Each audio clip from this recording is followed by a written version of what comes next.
Hey designers, struggling to choose between Spline and Framer for your next project? In just a few minutes, I'll break down what each tool does, compare them, and help you decide which is best for your needs. Let's dive in. First up, we have Spline. This is a browser-based 3D design tool that's super intuitive, even if you're new to 3D. With Spline, you can create interactive 3D models, animations, and web-ready scenes without coding. It's perfect for adding immersive 3D elements to websites like animated objects or hover effects. Its drag-and-drop interface and real-time rendering make it fast and fun to use. Now, Framer.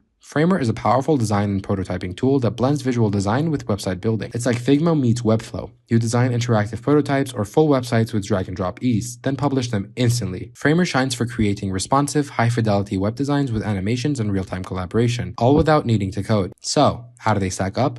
Spline is your go-to for 3D web experiences, think interactive models or animated scenes. It's specialized but limited to 3D. Framer, on the other hand, is a broad tool for designing and building enterprise websites with 2D and some 3D integration, like embedding Spline scenes. For ease of use, both are beginner-friendly, but Spline simpler for 3D newcomers, while Framer feels familiar to Figma users. When it comes to flexibility, Framer wins for versatility, handling 2D, CMS, and SEO, while Spline's niche is 3D. For collaboration, Framer's real-time teamwork features are stronger than Spline's. If you need stunning 3D web elements, pick Spline. For complete website design with some 3D flair, Framer's your tool. That's it guys, check out our comparison chart below to see the details, try both tools, and let us know your favorite in the comments. Don't forget to like and subscribe for more design tips, and I'll see you in the next video.